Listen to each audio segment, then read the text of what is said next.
البشير النذير السراج المنير سيدنا محمد صلى الله عليه وسلم البشير النذير السراج المنير سيدنا محمد صلى الله عليه وسلم البشير النذير السراج المنير سيدنا محمد صلى الله عليه وسلم البشير النذير السراج المنير سيدنا محمد صلى الله عليه وسلم. أعوذ بالله من الشيطان الرجيم. بسم الله الرحمن الرحيم. الحمد لله رب العالمين، والصلاة والسلام على أشرف الأنبياء والمرسلين سيدنا محمد وآله وصحبه ومن تبعهم بإحسان إلى يوم الدين. اللهم علمنا ما ينفعنا وانفعنا بما علمتنا وزدنا علما. سبحانك لا علم لنا إلا ما علمتنا إنك أنت العليم الحكيم.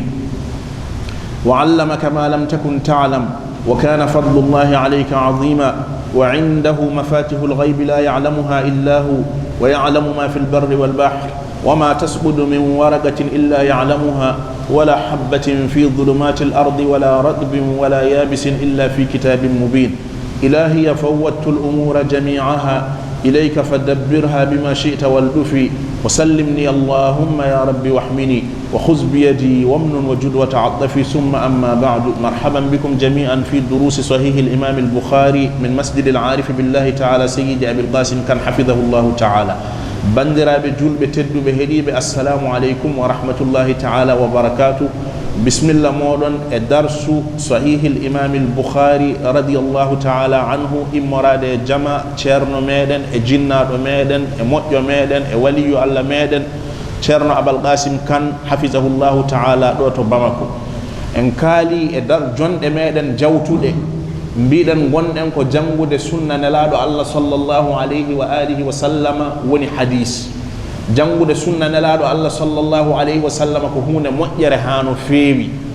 ngati gando goto wi ahlul hadisi humu ahlun nabiyyi wa in lam yashabu nafsahu anfasahu sahibu. ahlul hadisi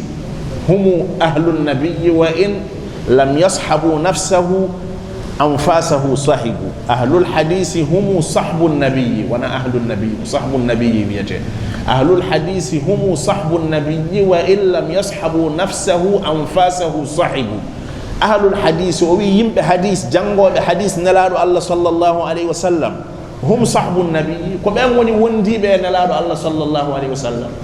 wa in lam yashabu nafsahu hay sinno ɓe gurdane fittandu nelaɗo allah sallllahu alayhi wa sallam so nafsu o daɗiɓe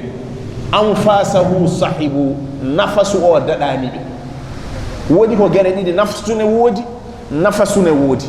nafsu ko fittandu nelaɗo allah sallllahu alayhi wa sallam, nafasu ko poofaali nelaɗo allah sallllahu alayhi wa sallam. poofaali haala koye poofaali jeeya. o wi jangoɓe hadis ko wondiɓe nelaɗo allah sallllahu alayhi wa sallam hay sinnoɓe gondane fittandu ndu poofaali ɗi kay daɗani. ahlul hadisi humu sahbu nabiyyi wa in lam yashabu nafsahu anfasahu sahibu. ɓe gondi e poofaali makko, ko poofaali makko haalate haala jeeya ko e poofaali sallllahu alayhi wa alihi wa sallam. mbiɗen hadis sone jange jogui ko jeese ɗiɗi noon e jangire. wonko woodi ene wiya ilmul hadisi riwayatan, wonko woodi ene wiya ilmul hadisi dirayatan.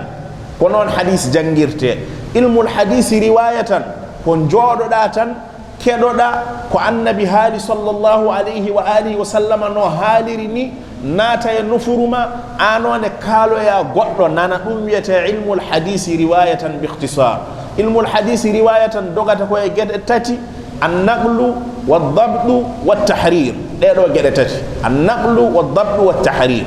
so ilmul hadisi riwayatan yawti, ilmul hadisi dirayatan fuɗɗo arde. ilmul hadisi riwayatan o ko annabi yamiri yimɓe ɗum ɗon sallllahu alayhi wa sallam. ngati annabi wi e hadis muɗum celluɗo: naddara allahu mra'an sami'a maqalati fa wa'aha fa addaha kama sami'aha fa rubba muballighin aw'a min sami', aw fa rubba hamil fiqhin laysa bi faqih, aw fa rubba hamil fiqhin ila man huwa afqahu minhu, holko annabi wi naddara allahu mra'an yalla nurɗin yeeso neɗɗo pular mbiyaten ko yalla nurɗin kono nadaratu e ɗemgal araɓeɓe firtata ko hecciɗgol yalla hecciɗin yeeso neɗɗo nadaratu ko lekki wiyete nadaratu lekki so heɓi ndiyam heɓi ndima heɓi doorde fewnitima e hendu e nangue no wiltirta ɗatani ko ɗum ɗon wiyete nadaratu yalla wat noon neɗɗo yalla nurɗinir noon yeeso neɗɗo yalla hecciɗinir noon yeeso neɗɗo so yeeso ko hecciɗi firti ko yalla juutnu balɗe makko yalla waɗe makko barke yalla hokkumo cellal nde wonno omo rondi haala nelaɗo Allah sallallahu alayhi wa alihi wa sallama omo yettino e yimɓe woɓɓe naddara allahu mra'an yalla nurɗin yeeso neɗɗo yalla waɗe neɗɗo barke yalla juutnu balɗe neɗɗo yalla hokku neɗɗo cellal neɗɗo mo ganduɗa sami'a maqalati nani haalam fa wa'aha huñi haala ka fa addaha yehi hokkoye neɗɗo goɗɗo yettinoye neɗɗo goɗɗo kama sami'aha hono no naniri ni ɗiɗi ɗi fof ko sama'u sami'a maqalati fa wa'aha fa addaha kama sami'aha fa rubba muballagin heewi jettinaɗo aw amin sami'in riwayaji ne mbiyendani riwayaji goɗɗi mbiya fa rubba hamil fiqihin laysa bi faqih riwaya goɗɗo wi fa rubba hamil fiqihin ila man huwa afqahu minhu meɗen mbiɗen jiyaɗo Allah goɗɗo ene woodi ene wiya Ibrahima Rayahi ƴeewi kaɗo haala ka annabi haali ɗo yete no wayi yuɓɓude e yodde o yimi ɗum e baytuji ɗiɗi holko o wi ahlul hadisi tawilatun a'maruhum wa wujuhuhum bidu'a an-nabiyyi munaddara wa sami'tu min ba'di al-mashayikh annahum arzaquhum aidan bihi mutakasira o wi ahlul hadisi yimɓe hadis jangoɓe hadisaji nelaɗo Allah sallallahu alayhi wa sallama tawilatun a'maruhum balɗe maɓɓe ne juuta ene jeeya e barkeji hadis nelaɗo Allah sallallahu alayhi wa sallam ene juutna balɗe neɗɗo tawilatun a'maruhum mbiɗen so lekki heeɓi ndiyam e dorde hecciɗat ɗum woni hecciɗgol ngol annabi duwani jomum ngol firti ko balɗe jomum yo juuti ahlul hadisi tawilatun a'maruhum wa wujuhuhum jeese maɓɓe munaddaratun jeese ɗe ene nurɗi bidu annabi sibi barke duwawu nelaɗo Allah sallallahu alayhi wa alihi wa sallam o haaɗani ɗon ɗum ɗon koko annabi haali o wi wa sami'tu min ba'di al-mashayikh min narri yoga e seremɓe annahum wonde kamɓe arzaquhum arsukaji maɓɓe aidan kadi bihi sibi hadis nelaɗo Allah sallallahu alayhi wa alihi wa sallam mutakasira arsukaji ɗi ene keewa eɗen ñaagui Allah yalla waɗi en e yimɓe rewoɓe hadis nelaɗo Allah sallallahu alayhi wa sallam wa sallallahu wa sallama wa baraka ala sayyidina Muhammadin wa alihi wa sahbihi ajma'in bandiraɓe tedduɓe heeɗiɓe bisimilla moɗon e darsu sahihil Bukhari immorade e jama jinnaɗo meɗen ceerno meɗen waliyu Allah meɗen moƴƴo ceerno Abal Qasimi Kane ɗo to Kalabankura e nder Bamako ko sahihul Bukhari jangaten en puɗɗinoma jangude sahihul Bukhari en jangi hadis gadano hadis Sayyidina Umar ibn al-Khattabi en jangi hadis ɗiɗaɓo en jangi hadis ɗiɗaɓo hadis yumma Aisha en jangi hadis tataɓo o kadi ko yumma Aisha kedde hadis yumma Aisha holton daruni ɗen holton darino ɗen ko nelaɗo Allah sallallahu alayhi wa alihi wa sallam omo yahanno omo naato e khalwa e nder wimbalo ene wiye gharu hira'in ha Jibrila tawimo toon Jibrila nangimo marɓimo ha laabi tati woodi ko yawti hakkunde makko e Jibrila o arti nder galle ɓernde makko ene taƴi o wona wiide zammiluni moje kam ɓe cuddimo haɓe gayni ha nde ɗenƴere nde taƴi o immi o jangtani yumma Khadija holko heɓimo ko nden nde o jangtanima yumma Khadija ko heɓimo ko mbiɗen ñande heen yumma Khadija enen fuu en gandi ko debbo timmuɗo annabi sallallahu alayhi wa sallam ne jogi hadisa omo wiya kamula min arrijali kasir walam yakmul min annisai illa arbaa worɓe ko timme worɓe ene heewi limotako kono noon rewɓe ko timmi ko rewɓe nayo tan maryamu bintu imran ene timmi jibinɗo annabi Isa o ene timmi asiyatu zawju fir'auna debbo mo fir'auna resno wa mar'ata fir'auna is qalat rabbi ibn li indaka baytan oɗo watti ɗiɗi ɓeɗo ɗiɗo so jawti yumma Khadija e Fatimata bint rasulillahi sallallahu alayhi wa sallam yumma khadija woni battowo tati yumma fadima rewa hen ɓe mbi fo noon ɓuuri timmude ko yumma fadima nde wonno iwi koye nelaɗo Allah sallallahu alaihi wasallam heddiɓe ɓe keɓani ngal ɗon ɓural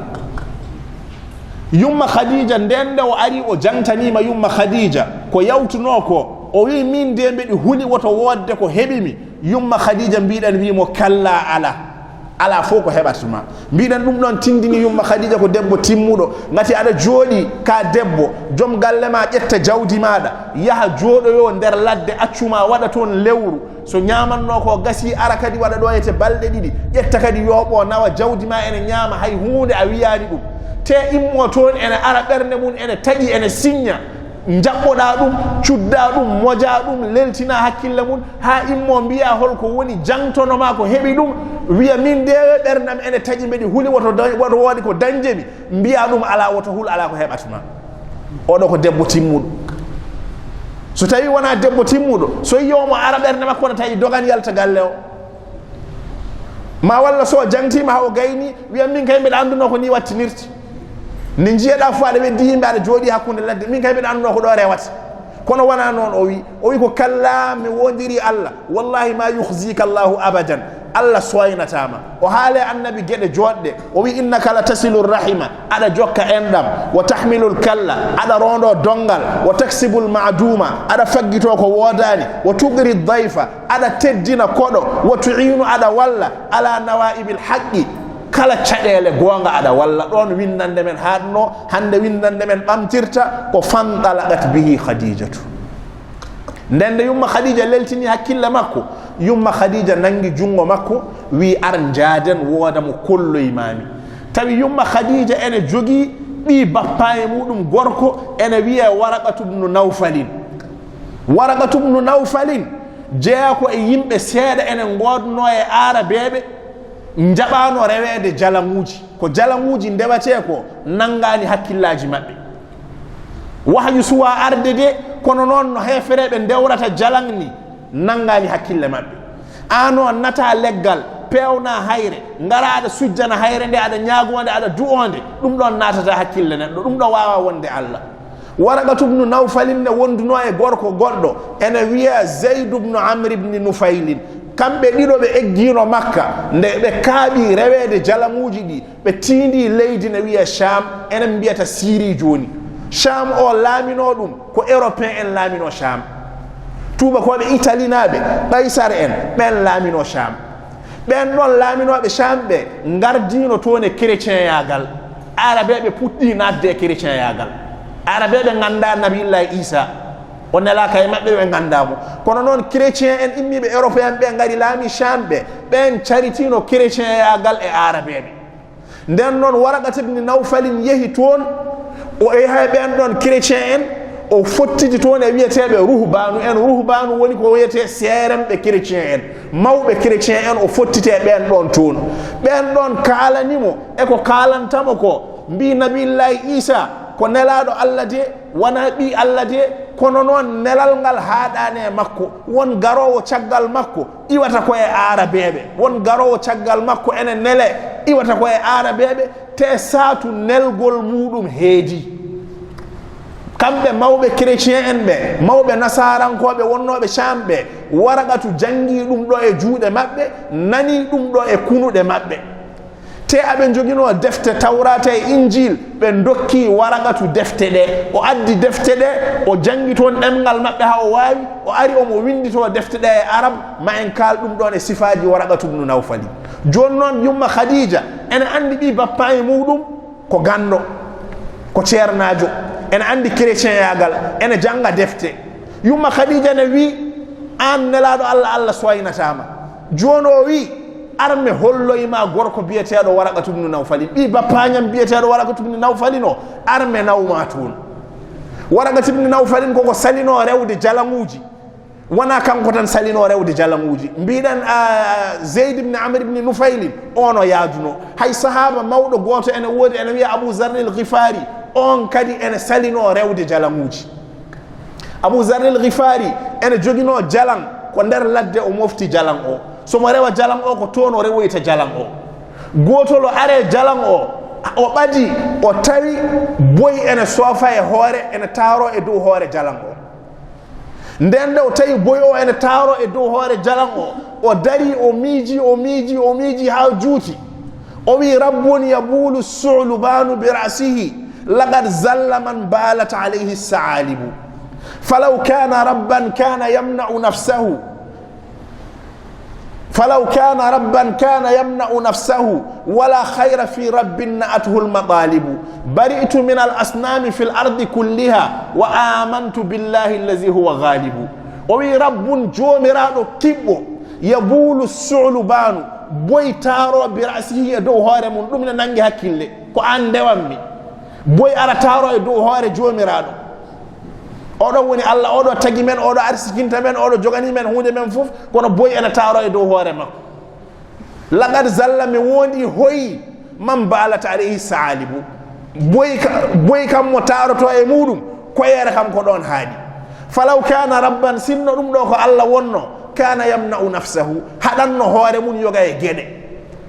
wala khayra fi rabbin jam ala e jomiraɗo na'atuhul madalibu mo wawa naftude hoore mum hay hunde wawa dañande hoore mum hay hunde saka duncande hoore mum hunde bari tumi laaɓimi ɓoorima min al asnami e jalaŋuji kulli fil ardi kulliha gonɗi e leydi ɗi fof wa amantu billahi mi gonɗini Allah allazi huwa ghalibu ni Abu Zarr al-Ghifari naatiri e l'islam nden noon won wodnoɓe enen gañi ko hefereɓe gone mum ko gila nelaɗo Allah arani sallllahu alayhi wa alihi wa sallam joni yumma Khadija nangi jungo nelaɗo Allah nawimo to Waraqa mbiɗen Waraqa yaltino sibi ande jalamuji yehino leydi ne wiye Syrie ne wiye Sham janggo yi toon chrétien yagal ha daɗi ha wawi ɗemgal maɓɓe ha watti yiide bindi maɓɓe ƴetti toon defte maɓɓe narriɓe toon kadi wonde nelaɗo ene jogori arde koye arabeɓe yaltata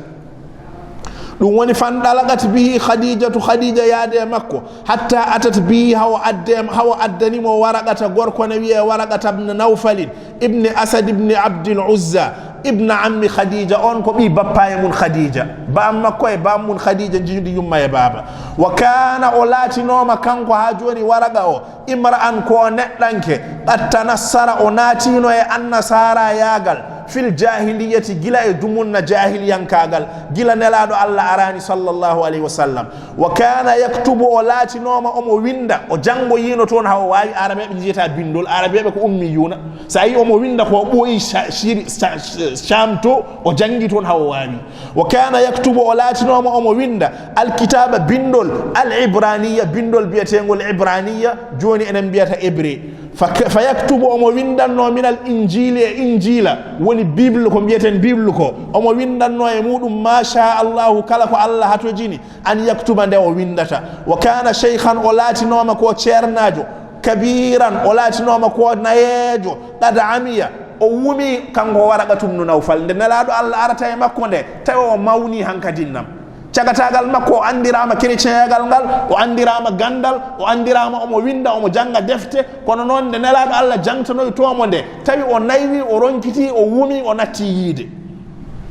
fa qalat Khadija yumma Khadija wi yabna ammi ehe ma ɓi bappañam isma tinno nan min ibni akhika ɓi musidɗo maɗa heɗo ɓi miñiragel maɗa ko haali heɗo ɓi miñiragel maɗa ko haali nelaɗo Allah wona ɓi miñiragel makko nelaɗo Allah sallallahu alaihi wasallam ko miñi ko tigi kono noon ko teddinde Waraqatu addanimo wiide noon fa qala lahu Waraqatu wimo yabna akhi ehe ma ɓi musidɗam maza tara jangtonomi holko jiiɗa fa akhbarahu rasulullahi nelaɗo Allah jangtanimo khabara ma khabaru ɗum ra'a ko yi ko nelaɗo Allah ko yino ko fof no yarunoni fof jangtanimo ha gayni nelaɗo Allah gayni haalde tan faqala lahu Waraqatu ɗone ɗon Waraqatu wimo haza ay ɗum ɗo ko jiiɗa ko an namusu ɗum ɗo wiyete ko namusu hoko woni namusu e ɗemgal arabeɓe desdateɗo sirru desdateɗo gundoji ko on wiyete namusu Jibrila alayhi salamu nelaɗo fo mo Allah nelno ko Jibrila nelete e muɗum Allah ƴettan sirru muɗum woni wahyu muɗum hokka Jibrila wiye yo nawan nelaɗo o wi haza namusu ko oɗo woni joom sirruji allazi nazzala Allahu mo Allah jippinno ala Musa e dow annabi Musa ay mo kalɗa sifaji mum joni o ko waɗi dani joyete ko jangtiɗa ɗoyete ko oɗo tigi woni garannoɗo e annabi Musa o ano jogorɗa wonde ko nelaɗo ay garɗo e maɗa o koto Allah o immori garɗo to maɗa o ko Jibrila o wiyete garɗo e ma o ko oɗo wiyete annamusu llazi nazzala Allahu ala Musa joom sirru mo Allah jippinanno e annabi Musa gaddannoɗo annabi Musa wahyu o ko on woni ɗon kono noon ya laytani hanino min fiha e nder nelal maɗa he jaza'an komi mola jaza'an komi sagata jaza'un firata e ɗemgal arabeɓe ko molel ko daaba so jibini ene famɗi ñalel ne woodi molel ne woodi bortel ne woodi ɓotel ne woodi kono ɗum koye pular hoddi men ɓe ngala ɗum ɗon fof ɓe mbiyata ko den tan michi den saka den ba den fof ko den oye bamana o niyore fulaw fiyati foti to fulɓe wona noon eɗen jogii ñalel eɗen jogii bortel eɗen jogii baalel eɗen jogii ɗumato eɗen jogii kamɓe ɗemngal maɓɓe ala ɗum ɗon wa desa o firtata ko daaba tan nde jibinande ene famɗi daaba so jibinama ene famɗi tawata ko ene haari kosam ha jiwti ñallata ko muynude walata ko muynude wonko woodi ne wiya folde oɗon gandi folde kay ɓinguel nagge wona e folde diwo hankadi nam doga ha woɗɗoya weddo koyɗe muɗum tarto arta doga natato yaltato yete ɗum wiyete folde o wi hanino mino e nder nelal maɗa ngal jaza an ko noon mbami taw mbeɗi no jiɗirmi fof ko noon mbayatmi ya laytani fiha jaza an laytani akunu hayyan hanino mbeɗi wuuri is yukhrijuka sanga nde yaltintuma qawmuka yimɓe maɗa hanino mbeɗi wuuri nde jaltinteɗa ngoɗo wuro ngo ganduɗa ko ɗo jeeɗa kono a wonata ɗo ka diddeteɗo giwa ɗo nden ɗo o wi dani fa qala rasulullahi nelaɗo Allah wi sallllahu alayhi wa sallama koni ko ɗum hawni awa mukhrijiyahum koɓe yaltinoɓe mi an kam holko mbiɗa anduɓe mbi nelaɗo Allah addanimo wiide dani ko gila o jibina o meeɗa haɓede ala fof mo meeɗi habde ala fof to yiya e cakan ɓe fof ɓe gandirimo ko hoolare haɓe innirimo assadiqu gonɗuɗo al aminu kolnaɗo ɓe fof aɓe joganimo hurum hay jawdi maɓɓe ko kanko ɓe kalfinta neɗɗo mo ganduɗa yimɓe fof ene guittanma gueɗal ene ƴetta jawɗele mum ene kalfinma so wiyama ene didduma jalta wuuro ne didduma jalta wuuro a hawetama walla a hawetake ɗum woni o haawa o wi awa mukhrijiyahum mati koɓe jogorɓe yaltindemi qala waraqatu wimo naam eyi maɓe jaltine ganda lam yati rajulun neɗɗo fo meeɗa addude gaɗɗu hay lawol gotol bi mislima hono ndeɗo hunde jiita bihi nde jogorɗa addude nde illa udiya sana añe kala gadduɗo ko gadduɗa ko gila Allah tagi leydi ndi ha yetti an kala gadduɗo hono ko gadduɗa ko añete riddete yaltinte leydi muɗum lam yati rajulun qaddu gorko meeɗa addude hay lawol gotol bi mislima jiita bi hono ko gadduɗa ko illa udiya sana añe kono noon wa in yudrikni yawmuka so ñalawma maɗa mo neleteɗa e muɗum o tawi mbeɗi wuuri ansurka mami walle nasran ballal muazzaran cembiɗgal mami walle ballal mangal ñande ɓe jaltinmande so tawi mbeɗi wuuri ñalawma o neleteɗa o so tawi mbeɗi wuuri nde batteɗa nelaɗo garaɗa yettina diine ma so tawi mbeɗi wuuri ansurka mami walle nasaran ballal muazzaran cembiɗgal muazzaran e ɗemgal arabeɓe ɓe luuri holto itta ɓe mbi itta koye azru firtata ko quwwatu ɓe mbi itta koye isaru firtata ko dadol wudere no neɗɗo dadorto ha tiiɗani ñande ɓe jaltintuma nde sinno mbeɗi wurno ñande neleteɗa nde sinno mbeɗi wurno mi walleteno ballal cembiɗgal summa refti lam yanshab waraqatu yumma khadija nangi jungo nelaɗo Allah sallallahu alaihi wasallam ɓe duttima galle maɓɓe waraqa heddima e alhaali mum nelaɗo Allah humpitama wonde ko hunde mawde jogorɗa dañde jogorɗa ko nelede e yimɓe te sa woni nelaɗo jogorɗa ko torlede a añete a riddete jalta wuro maɗa ɗiɗo sifaji fof holto waraqata itti ɗiɗo sifaji fof o nani ko yahuɓe o janggoyno e mun ɓe o nani ko ɓen ɗon ene kaala wa in yudrikni yawmuka so ñalawma ma o tawi mbeɗi wuuri ansurka mi walluma nasran ballal muazzaran tengtugal summa lam yanshab waraqatu caggal ɗum ɗon waraqatu juutani balɗe an tuwuffiya o faati o maayi nashaba firtata ko seŋi kono noon o yiɗi wiide ko caggal ɗum ɗon o juutani balɗe summa lam yanshab waraqatu caggal ɗum ɗon waraqatu juutani balɗe o ñiiɓani an tuwuffiya o natti waraqatu maayi ko adinde nelal ngal arata nde waraqatu maayi nde nelaɗo Allah hooti kañum e Khadija wa fatara al wahyu taƴi nattitellade taƴgol wahyu ngol anduɓe mbaɗi hen luural ha no feewi woɓɓe mbi wahyu o taƴi duuɓi tati Jibrila arani won wiɓe daani woɓɓe mbi ala ko duuɓi ɗiɗi e lebbi 6 Jibrila arani woɓɓe mbi ala Abdullah ibn Abbas en ɓe mbi ala wahyu o taƴi ko balɗe ɗe kadi ɓe mbaɗi hen luural ɓe mbi ko balɗe 4 wahyu arani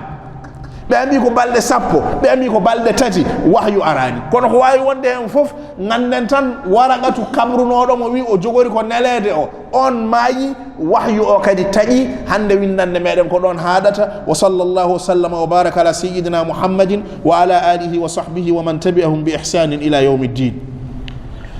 فانطلقت به خديجة يم خديجة يادي مكو حتى أتت به هو أدنمو هو أدي مكو ورقة غوركو نبيه ورقة ابن نوفل ابن أسد ابن عبد العزى ابن عم خديجة أنكو بي باباي من يم خديجة وكان امرأ أنكو نتنك ونو قد تنصر ناتلو نصراني ينكاغل النصارى ياغل في الجاهلية زمان جاهلي ينكاغل كو أدين نلادو نلاتي وكان يكتب أمو ويننو الكتاب بندي الإبرانية إبري ينكوجي جيدان كارفيج عربي فيكتب أمو إجتو من الإنجيل وني دفتر النبي عيسى ما شاء الله كألا ولا أن يكتب عنده ويندتا وكان شيخا خديجة نواتتون نلادو الله نيدهن تبي ولاتيما غوركو كبيرا نيجوهانو فيبي قد أمي وومي فقالت خديجة يوم خديجة وي يا ابن عمي إيه ما بي بابانيام اسمع هدو من ابن أخيك بي مودو بي باند غوركو هدو بي باند غوركو كحالته فقال له ورقة بيمو يا ابن أخي إيه ما بي مسيدام ماذا ترى هلكن جيدا فأخبره رسول الله نلاد اللهم بتيمو خبر ما دندنغال دين خبروجي رأى ييدي وحالني مفونو ياري فقال له ورقة بيمو هذا أي دمدوكو جيداكو الناموس دمدوكو ويتيكو ناموس كو موفتو سروجي ويتي ناموس وني جبريل الذي أودو وني ناموس مغندودا نزل الله الله جبنينو على موسى يدو النبي موسى يا ليتني هانينو مين فيها اندر كو نلت داكو جزاء كومي ساغاتا كومي مولا ليتني هانينو مين كومي ساغاتا مبي وayno molel mbi wayno nyalel ni mbi jogi cellal mbi wada kala ko jidmi laytani hanino min akunu hayyan mbi wona gurdo iz yukhrijuka qaumuka sangane yimbe maada jaltintuma didduma jalta makka don faqala rasulullahi nalado allahi sallallahu alayhi wa sallam awa mukhrijiyahum mate ko be jogorbe yaltindemi qala waraqatu wimo na'am e ka jaltintedo lam ya'ti rajulun gorko fo meeda addude gaddu hay lawol gotol bi mislima hono den hunde jiita bihi ne gadduda do yetende illa udiya sana o anye yimbe fo dendan ganyamo wa in yudrikni yawmuka kono non nyalawma ma o so tawi mbedi wuri ansur kamami walle nasran ballal muazzaran cembidgal dum do wadi yumma khadija hoddi e nelado Allah waraqatu heddima der galle makko summa lam yanshab waraqatu caggal dum don waraqa nyibani o boyani antu wufiya o mai o fati wa fatara al wahyu taji اللهم صل أفضل صلاة على أسعد مخلوقك سيدنا محمد وعلى آله وصحبه وسلم عدد ماتك ومداد كلماتك كلما ذكرك الذاكرون وغفل عن ذكره الغافلون اللهم صل صلاة على أسعد مخلوقاتك سيدنا محمد آله وصحبه وسلم عدد معلوماتك ومداد كلماتك ذكرك الذاكرون وغفل عن ذكره الغافلون اللهم صل أفضل صلاة على أسعد مخلوقاتك سيدنا محمد وعلى آله وصحبه وسلم عدد